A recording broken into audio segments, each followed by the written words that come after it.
Este es el tercer episodio de la serie Cambio Organizacional.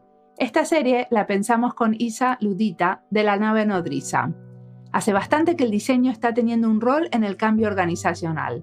Con esta serie queremos explorar cuáles son los roles de las y los diseñadores en este cambio, qué formas toma el cambio, en qué situaciones.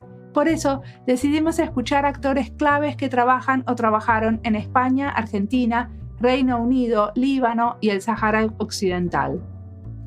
En esta entrevista les presentamos a Coca Rivas, una diseñadora española radicada en el Reino Unido que trabajó muchos años para GDS, los servicios digitales del gobierno. Vamos a hablar de transformación digital en el sector público, de las maneras de hacer de esta organización y sus principios. Y como siempre, también del futuro y las inspiraciones.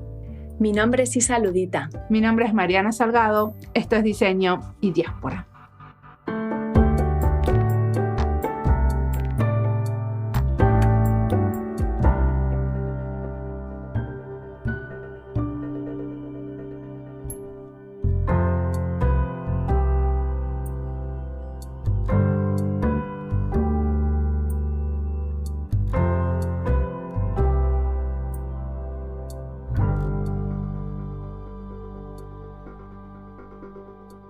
Hola, yo soy Coca Rivas, y en la actualidad soy directora de diseño digital en una consultora que se llama DXW y vivo en Londres, paso ratos en La Coruña y me dedico pues al servicio al diseño de servicios digitales, y sobre todo para el sector público. Y decime, ¿qué estudiaste cuando estudiaste? Pues estudié primero Bellas Artes y después estudié también un posgraduado en diseño, y luego pues hace 10 años o así hice un máster en Business Administration también, para completar un poco mi visión artística, pero también tener un poco una vista empresarial. ¿Y cómo fue que llegaste? Porque antes de trabajar en la consultora trabajabas para el gobierno del Reino Unido, ¿cierto? Sí, pues nada, yo llevo casi 21 años en Londres trabajando prácticamente todo ese tiempo en proyectos digitales. La mayoría de ese tiempo en cosas de temas de gobierno central, local, charities. Y pues empecé un poco pues gracias a una beca estatal de la Diputación de La Coruña. Me fui a Londres para hacer estudios de posgrado, y allí pues en ese momento había muchísima demanda por temas temas digitales, era el boom, pues había un montón de demanda para cosas digitales. Yo tenía mucha curiosidad. El máster que estaba haciendo posgraduado era sobre temas digitales. Había tenido otra beca de la Diputación de Pontevedra y con eso me había comprado un ordenador, con lo cual cambié un poco los pinceles por el tema de la tecnología y descubrí que me gustaba mucho, y pues eso coincidió, digamos, todo, que estaba en el sitio adecuado, en el momento adecuado y cuando estaba todo esto empezando. Y pues como me gustaba muchísimo, pues ya me empecé a dedicar a estas cosas, y pues la verdad en aquel momento había mucha demanda de gente creativa que era capaz de inventarse cosas y de hacer cosas. Y mi inglés era un poco patatero, pero como sabía hacer código, pues la verdad eso me abrió bastantes puertas. Y también un poco el hecho de ser, en ese momento había muy pocas mujeres en este campo, digamos, de tecnología, que también en mi caso, ser extranjera y mujer, pues me abrió bastantes puertas a la vez de buscar tener ciertos conocimientos un poco más técnicos. Pero decime una cosa, tu rol ahí en el gobierno del Reino Unido era jefa de transformación digital, ¿cierto? Sí, bueno, tuve muchos trabajos. Empecé primero a trabajar como freelance para varios ministerios, y cuando se montó el tema antes de GDS, del Government Digital Service, había habido otro portal que se llamaba Direct.gov, y yo había trabajado allí estaba de freelance. Cuando empezó el movimiento así como de GDS, de Government Digital Service, pues yo ya estaba trabajando en gobierno, pero no parte de ese equipo, estaba trabajando en el equipo de HMRC, que era el Departamento de Hacienda, haciéndoles las webs. Y nada, me gustó mucho los principios de diseño que tenían, me gustó el ETO, me salen palabras en Spanglish, me gustó pues es un poco todo lo que estaban haciendo y me fui con ellos y me convertí en funcionaria en ese momento. Entonces pasé a ser de contractor, a ser permanente. Y ahí en GDS estuve, pues tuve varios trabajos, pero sobre todo era gestor. El trabajo se llamaba Transformation Lead o Transformation Manager. Y el trabajo que hacíamos era un poco el embajador, ¿no? De esos principios de diseño, de esas maneras de trabajar nuevas a los distintos ministerios de gobierno. Y cuando estuve allí, pues trabajé ayudando a montar los equipos del Ministerio de Justicia, la Hacienda, luego hice un poquito con educación, que ya conocía de antes. ¿Y cómo se arma un equipo? O sea, ¿qué era esto de armar los equipos? Un poco, o sea, para darte un poco más de contexto, digamos, pues cuando un poco la manera de trabajar de GDS era basada en User-Centered Design y en Agile, ¿no? Y entonces, claro, estos equipos eran equipos multidisciplinarios que tenían conocimientos especializados pues, en temas de tecnología, internet, contenidos, diseño de interface y todo esto. Y en la mayoría de pues esto te hablo de hace ya, pues eso, más de 11, 12 años. En la mayoría de los ministerios, los perfiles de funcionarios pues no tenían ese tipo de perfiles. Entonces, casi todo esto se contrataba fuera, que todavía pasa. Lo que pasa que no había, digamos, un gestor que tuviese conocimientos y experiencia digital. Entonces, lo que hacíamos es montar estos equipos internos que empezaban un poco la labor de transformación. Pues parte del trabajo hacíamos los ejemplares, elegíamos proyectos de gran volumen y entonces, pues, por ejemplo, pues lo que hacíamos era ayudarles a empezar estos proyectos. Pues, ¿qué hacía? Pues de todo, lo que hacía falta. Pues era o el Product Manager o a veces hacía User Research, dependiendo de lo que estos ministerios tuviesen y los presupuestos que tuviesen y lo que faltaba en el equipo. Y bueno, estábamos con ellos más o menos hasta pues por un año así. Y luego pues ya ellos mismos iban reclutando gente pues especializada o enseñando a la gente que tenían en otros puestos. Pero concretamente, ¿qué hacían estos equipos? Porque en general los ministerios no son los que tienen los servicios digitales, sino son las organizaciones debajo de los ministerios, ¿no? Bueno, depende. Por ejemplo, en los servicios que estábamos rediseñando, por ejemplo, con el Ministerio de Justicia estábamos rediseñando 3 servicios, ¿no? Que eran de gran volumen. Y uno de ellos era un servicio digital para ayudar a la gente que tenía familiares en la cárcel, por ejemplo, para organizar las visitas, para ir a visitarlo. Esto sí que era del Ministerio de Justicia y el equipo lo que hacía era de rediseñar ese servicio, pues desde hacer el user research y entender cómo el funcionario iba a utilizar eso, entender lo que el familiar del que está en la cárcel necesita, entender un poco las particularidades que eso requiere de cómo se gestionaría ese proceso para poder diseñar pues, un sistema que te deje hacerlo pues, fácil y desde casa. Y teníais un objetivo que tenía que ver con transformarnos, si es Transformation Lead, tenía que ver con la transformación dentro de la institución pública, ¿no? ¿Y cómo reaccionaban los empleados y las empleadas públicas? Pues, hubo un cambio muy grande de actitud. Al principio fue bastante difícil y la mayor parte de los esfuerzos eran un poco en convencer y explicar, pues, que era esto de la transformación, que no iba a quitar trabajos, que no les iba a cambiar la vida demasiado. Mucho era, pues eso, intentábamos demostrar haciendo, digamos. Entonces, por eso teníamos, transformación. Mi trabajo, por eso, consistía en hacer lo que hacía falta, digamos. Estaba allí para, digamos, cubrir los huecos. Si hace falta y no lo tiene un Product Manager, pues estoy ahí para hacer eso. Y un poco, pues, lo que demostrábamos era, había un poco las medidas que eran como más, las métricas que eran como más pues eficiencia del proceso y coste del proceso, reducción. Y luego en las métricas que mejora para la persona que lo va a usar. y el ser capaces de cubrir las necesidades del usuario. Entonces, era lo que es la experiencia del usuario por un lado y la otra la optimización del proceso. Entonces, teníamos siempre que ir con las dos métricas y demostrando. Entonces, o sea, constantemente estábamos compartiendo lo que íbamos haciendo.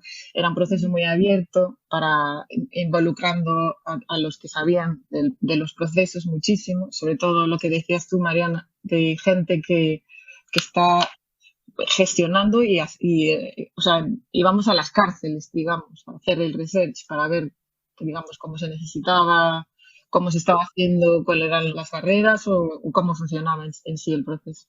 Una pregunta, porque muchos y muchas de nosotras admiramos el trabajo de GDS, especialmente porque lograron como mucha consistencia en diferentes procesos, ¿no? O sea, que uno va y hace el trámite que tiene que ver, qué sé yo, con la patente del auto y es muy parecido al trámite de la gente que tiene que poner el horario en la cárcel. Como que de alguna manera está todo muy estandarizado y a la vez hay como mucha investigación detrás de eso. ¿Cómo se hace para lograr la consistencia y a la vez respetar que son diferentes personas las que van a usar los diferentes servicios del gobierno? Pues yo creo que lo que ayudó mucho es un poco tener un mandato desde arriba. Eso quizá fue uno de los grandes incentivos, que había un sponsor, había un presupuesto y había pues, un mandato. Y luego yo creo que para empezar fueron cosas así. Había un ministro, estaba Martha Lane Fox, había, digamos, todo este soporte de super high level. Pero luego también lo que había era que nuestro trabajo era demostrar valor constantemente. Se hacía pues, desarrollo de producto y servicio súper rápido, se lanzaba súper rápido y ayudaba pues, a mejorar, aunque fuese una parte pequeñita del proceso, pues ayudaba. Y esto estaba, o sea, lo demostrábamos constantemente. Y luego había mucha comunicación de todo esto, como que es contar la historia y en abierto. Entonces, cuando empezó, digamos, todo esto, el proceso de transformación, digamos, esto estaba gestionado centralmente por la Cabinet Office, que era donde yo trabajaba, y luego, pues, digamos, cada ministerio, con procesos de transformación grandes, digamos que se comprometían a hacer la transformación de estos servicios. Y un poco, o sea, como había que comunicar cada 3 meses, cada mes, constantemente, pues había que comunicar lo que se iba haciendo y el commitment es toda la transparencia y cómo se iba, pues, eso, desarrollando, pues ayudaba mucho a que no se puede, ¿sabes? Si el Ministerio de Hacienda había dicho que iban a hacer 3 ejemplares, pues digamos, y comunicaban cómo iba progresando, pues tenían, digamos, el que hacerlo. Muy bien. Y una cosa que pasó especialmente en el GDS es que pusieron muchísimos investigadores, aparte de desarrolladores, ¿no? Que cada equipo siempre se componía de gente que hacían investigación y después gente que hacían desarrollo. Ese esquema, ¿cómo fue que surgió tan potente? ¿De dónde salió? O sea, yo creo que a mí lo que me gustó y lo que me atrajo de GDS precisamente fue que estaba basado o sea, lo que es la transformación estaba basado en diseños, en principios de diseño, no en principios tecnológicos, que yo creo que eso es un cambio bastante grande y bastante nuevo, que no se había visto antes. La mayoría de los procesos de transformación era una empresa de IT que venía y pues traía, digamos, el software ya hecho. En GDS pues todo esto empezó desde una manera más de centrarse en el usuario, de entender pues lo que el ciudadano necesitaba y a partir de ahí desarrollar los productos y los servicios. Y yo creo que esto es lo que lo hizo muy diferente y lo que hizo que las cosas se cambiaran de verdad, vamos. Estos principios de diseño que estaban en la base de todos los proyectos, ¿los funcionarios públicos eran conscientes de ello o para ellos eran como los principios de la transformación digital? Quiero decir, ¿se integraba el discurso del diseño o simplemente como el poner a las personas usuarias en el centro o algo así? Se integraba el proceso en sí, o sea, no solo era user-centric o basado en las necesidades de los usuarios, sino también era un proceso iterativo, que prototipado. Entonces, sí, totalmente. Había muchas más cosas que lo que es los principios del diseño, pero de hecho se fueron como desarrollando hasta que eso se convirtió en un estándar. Pero el proceso de diseño acompañado con las personas, con los equipos multidisciplinares, ayudaron a empezar esa transformación. No solo, ¿sabes?, es el proceso de diseño, sino pues que tienes que tener el equipo que sea capaz de traer estos skills, estos conocimientos y poder aplicarlos y también necesitas, digamos, a lo que es el funcionario que sabe del proceso, de las limitaciones, de las reglas, de la regulación, del contexto de las políticas, y todo esto combinado, estas tres cosas, digamos, es lo que yo creo que es lo que hizo GDS, pues lo que es. Pero lo que te está preguntando Isa es, ¿esto es algo que opinás vos y los otros diseñadores y diseñadoras, o esto es algo que los funcionarios públicos fueron como absorbiendo y son conscientes de que esta transformación era como guiada desde el diseño? Yo creo que, o sea, al principio fue complicado y sí que costó, digamos, un poco cambiar el mindset, el punto de vista, ¿no? Pero yo creo que esto estaba, ahora mismo creo que es común en gobierno, y yo veo, por ejemplo, tanto a nivel gobierno local en UK como el gobierno central, se piensa en el usuario, se habla pues ya se piensa en la persona que va a usar a todos los niveles, y creo que incluso a nivel las políticas, cómo se piensan, se han incorporado muchas cosas que bueno, que ha sido evolución, pero bueno, que son parte de lo que originalmente eran esos diseños de principio. Creo que sí, que yo ahora a todos los líderes que trabajan en servicios del sector digital, creo que te encontrarías con muy poca gente que no mencione al usuario, o que no mencione al ciudadano o al residente. Sí, creo que sí que se ha cambiado de ser una cosa un poco desconocida a ser una cosa que es parte de la manera de trabajar adoptada. Y ahora estás trabajando como consultora, ¿no? Que el rol es muy diferente. Y cuando mi abuela se enteró que empezaba a ser funcionaria pública, en general está visto como, uy, qué bueno, de ahí no te vas más. Ese es el lugar para quedarse para el resto de la vida. ¿Cómo fue que te fuiste de ahí? Que también tenías un rol muy interesante. Pues claro, no voy a hablar de temas políticos, pero estuve 8 años trabajando de funcionaria, ¿no? Creo que 4 en GDS, en Ministerio de Justicia, y acabé, cuando decidí irme de funcionariado, estaba en el Ministerio del Interior, que era donde estaba trabajando Theresa May, y justo coincidió con el Brexit. Al mismo tiempo, me fui al mismo tiempo que Theresa May se fue a Number 10, yo me fui de funcionariado. Creo que de repente los temas de política tomaron demasiada presencia a nivel trabajo, y pues creo que el Brexit significó muchísimos cambios a nivel gobierno en el Reino Unido, y a mí me interesaba más el diseño que la política, con lo cual pues me pareció que una agencia más enfocada en diseño, tecnología, pues era un sitio más adaptado a mis principios y a mi manera de ver, digamos, la vida. Además, la agencia en la que estás, tampoco es una empresa al uso, ¿no? Los empleados sois los propietarios, ¿no? Sí, la empresa en donde trabajo, que se llama DXW, pues se fundó hace como 12 años. Y hace un par de años el fundador fundó otra empresa y le interesaba un poco dejar un legado, ¿no? Y pues decidió vendernos la empresa a los empleados. Y después de estudiar varios modelos de negocio distintos, pues nos decidimos a hacer lo que se llama EOT, que se llama Employee Ownership Trust. No sé cómo se traduce exactamente este modelo empresarial en España, pero es quizá algo parecido a las cooperativas. Lo que significa es que todos los empleados somos empleados y a la vez dueños, con lo cual somos los shareholders de la empresa. ¿No es un fideicomiso de la propiedad, que son todos propietarios? Sí, justo.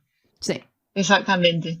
Y bueno, y lo que me atrae mucho de esta empresa pues es eso, que que hay pues una intención de trabajar para mejorar las cosas y trabajar para a favor de los empleados también, no solo a favor de un shareholder para producir dinero. Es una empresa con un buen propósito y que este propósito pues se transpira, digamos, a todos los niveles de la empresa, incluso a nivel empresarial. Pero siguen trabajando para el Estado, o sea, ahora le venden servicios también a GDS.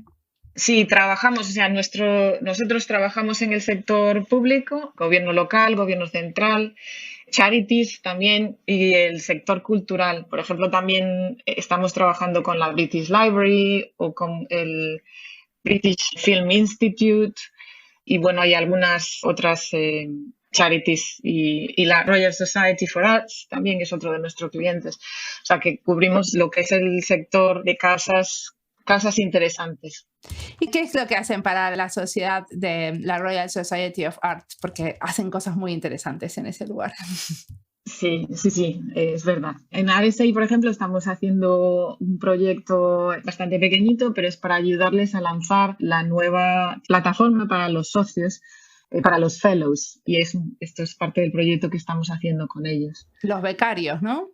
Sí, como los socios becarios, la gente que contribuye y para el RSA. Sí, los becarios, pues. Los amigos, yo creo que aquí se dicen, ¿no? Como los amigos del Museo del Prado, los amigos del... Justo eso, sí. Vale, y tratáis de llevar a estos nuevos clientes también la mentalidad como hacíais en el GDS o no? Sí, totalmente. Nosotros, parte de lo que hacemos es, o sea, en el caso del RSA es un proyecto del equipo, tenemos varios servicios, ¿no? El servicio lo que es el desarrollo de servicio, que son, pues, puede ser un servicio como las vacantes para profesores a nivel nacional, que es un portal como un portal de reclutamiento, o el servicio digamos, más de estrategia, que es en el caso del RSA, por ejemplo, lo que estamos haciendo con ellos.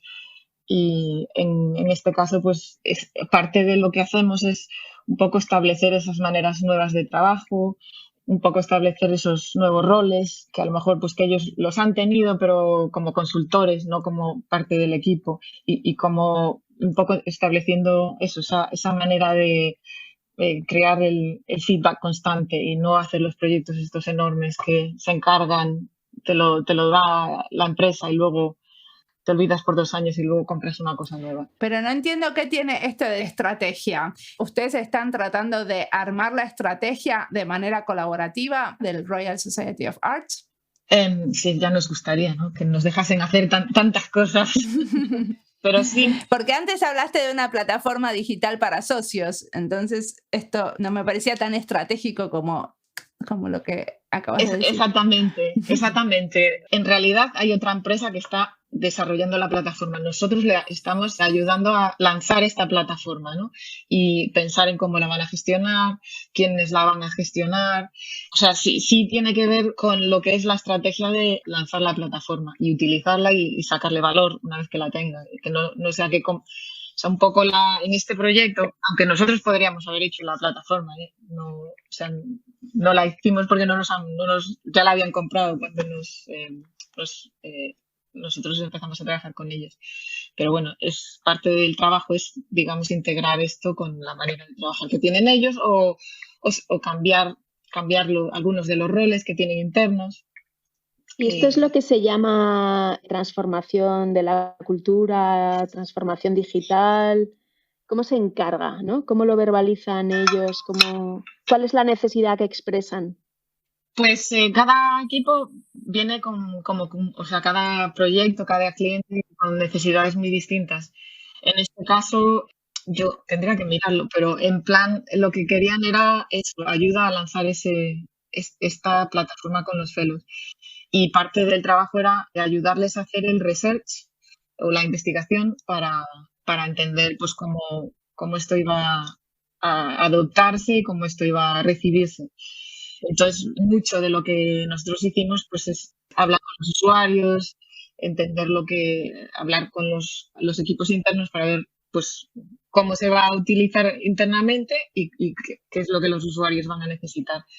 Y un poco ver lo que ya tenían y las posibilidades de ver otros canales. Pero eso, discúlpame, ¿eso no tendría que hacerse en paralelo al desarrollo de la plataforma? Totalmente, sí, sí.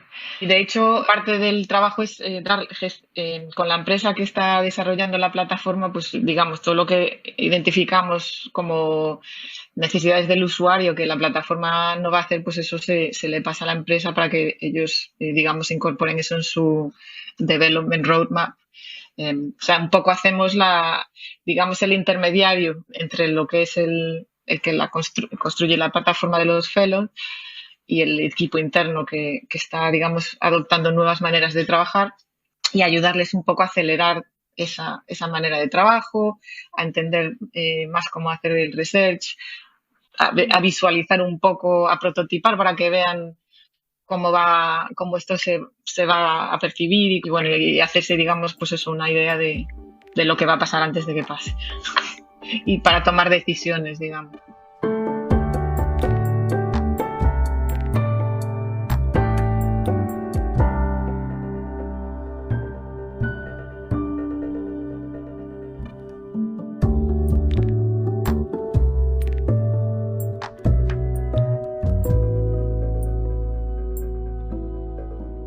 Esta entrevista es parte de las listas Diseño UX, España y Diseño, Reino Unido y Diseño, Cambio Organizacional y Diseño y Gobierno.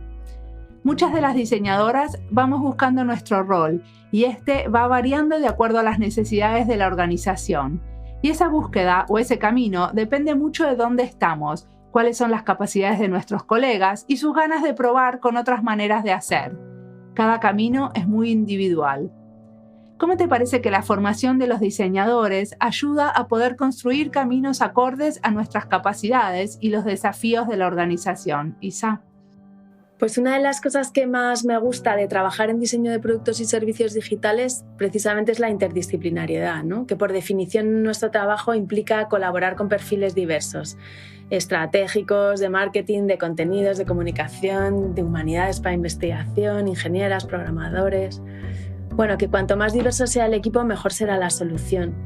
Y bueno, en definitiva creo que además de conocer los fundamentos, el proceso y las herramientas de diseño, hay competencias que son indispensables y que tenemos que desarrollar para ser buenas diseñadoras, ¿no? Y pues la capacidad de trabajo en equipo, el rol de la facilitación, la creatividad, la comunicación significativa, el pensamiento crítico, la empatía. Sigamos escuchando a Coca, que tiene mucho para contarnos.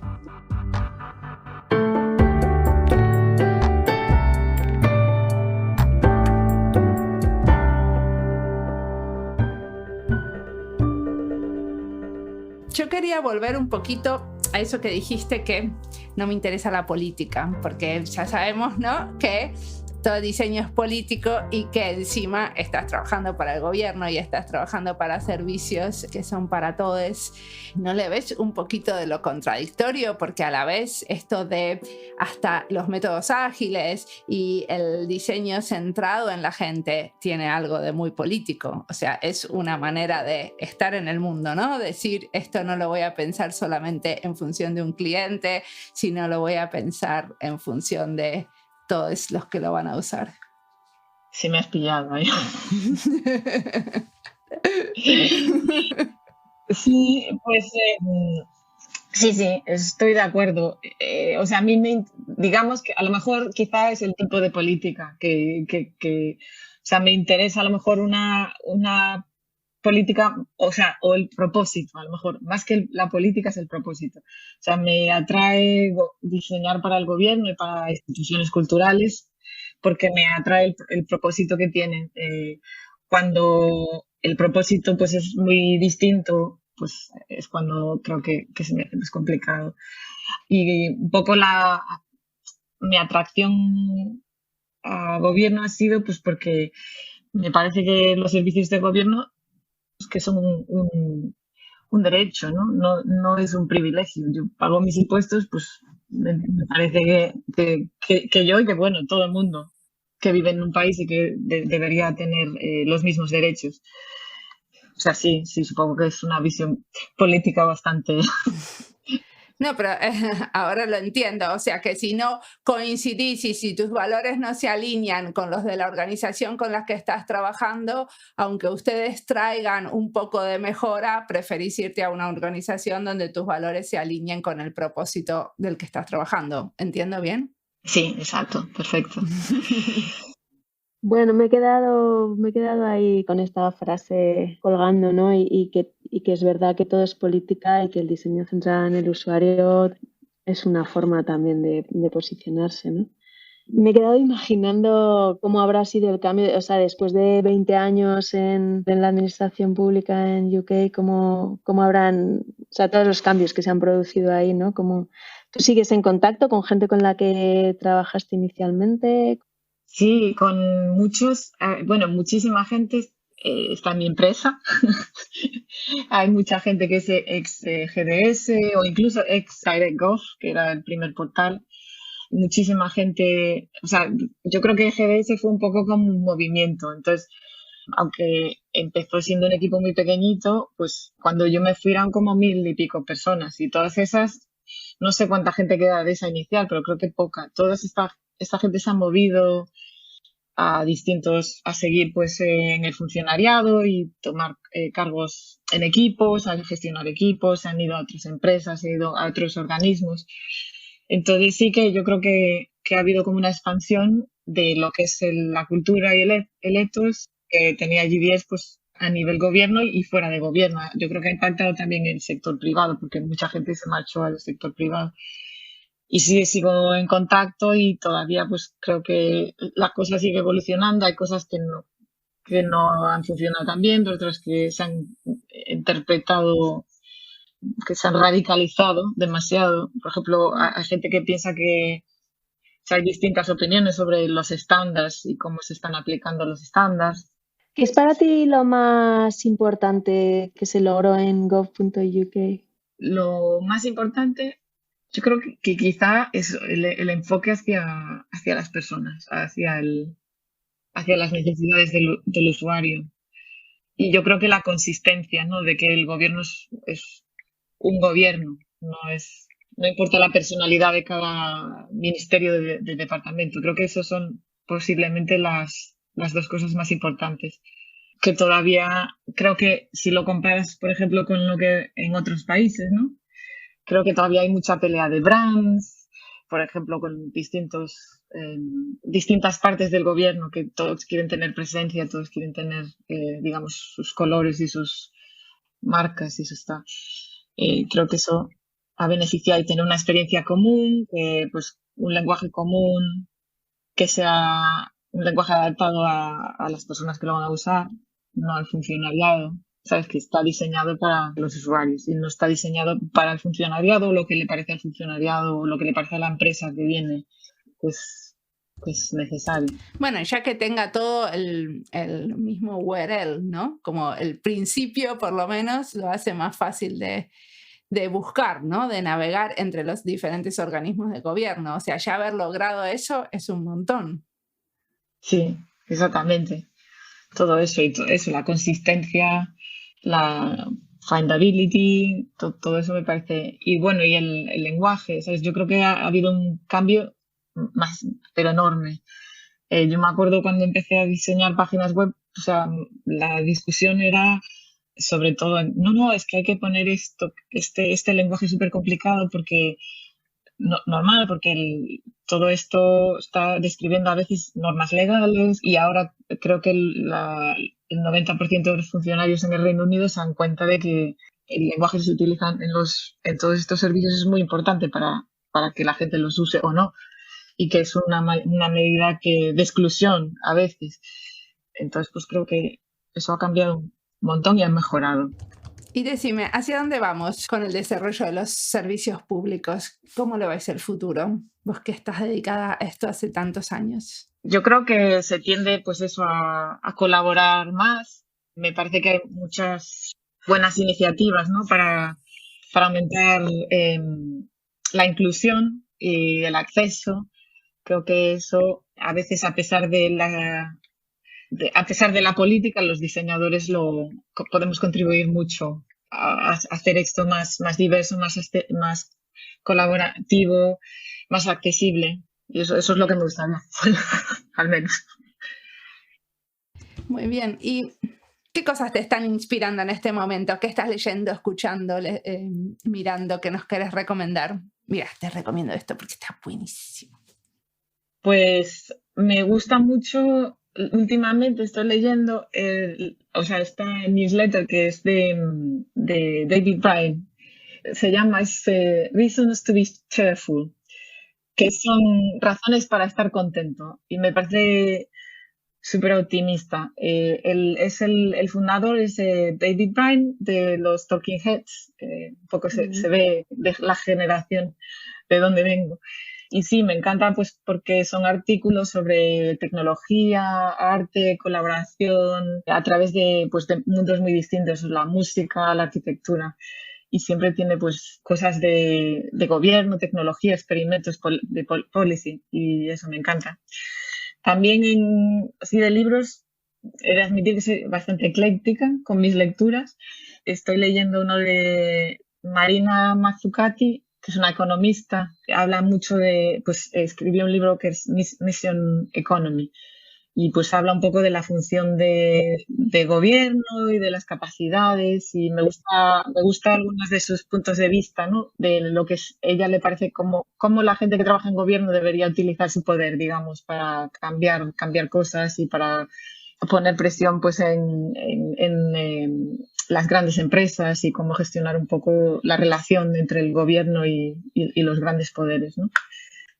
Y luego pues estuve escuchando ayer el podcast de Diáspora de Beatriz Belmonte, que me pareció buenísimo y me encantó cómo habla de todo el tema de gobierno y de lo que está pasando en España, y me gustó mucho, me pareció muy inspirador también. Totalmente, me encantó ese episodio también, ella es muy clara. ¿Querés hacer una última pregunta o me queda a mí la cereza de la torta? Te la dejo a ti. ¿Qué le recomendarías a la Coca joven que recién termina de estudiar? Pues qué difícil. Bueno, que hiciese desde luego más surf, eso seguro, porque creo que es fundamental tener para tu propia resilience, ¿sabes? Estar en forma física, buena forma física te ayuda. Creo que eso es el número uno. Creo que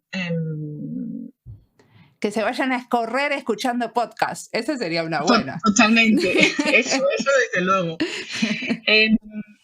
Quizás, no sé, qué me hubiera ayudado. A lo mejor pues tener más referentes, pero luego digo, claro, esto hace 20 y pico años era muy difícil encontrar referentes a nivel diseño y tecnología. Creo que ahora ya pues hay mucha más opción, y ahora me resulta mucho más fácil encontrar personas referentes.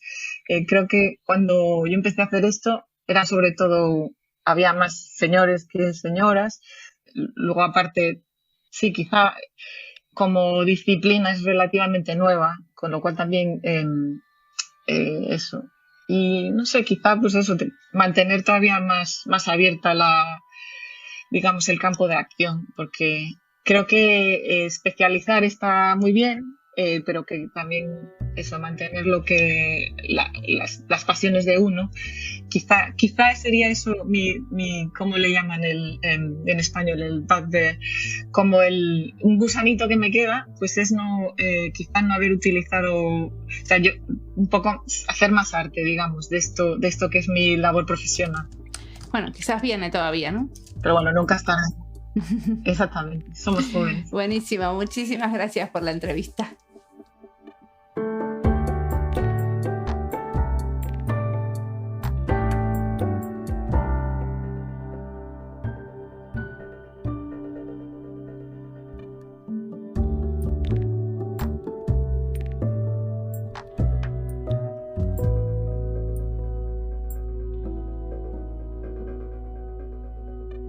Al final de la entrevista, Coca trae el tema de mantener más abierto el campo de acción. Coca nos dice que especializar está bien, pero mantener las pasiones de una es importante. Para mí una manera de mantener el campo de acción abierto es tener este podcast donde dialogamos de cosas que no son parte de mi trabajo cotidiano.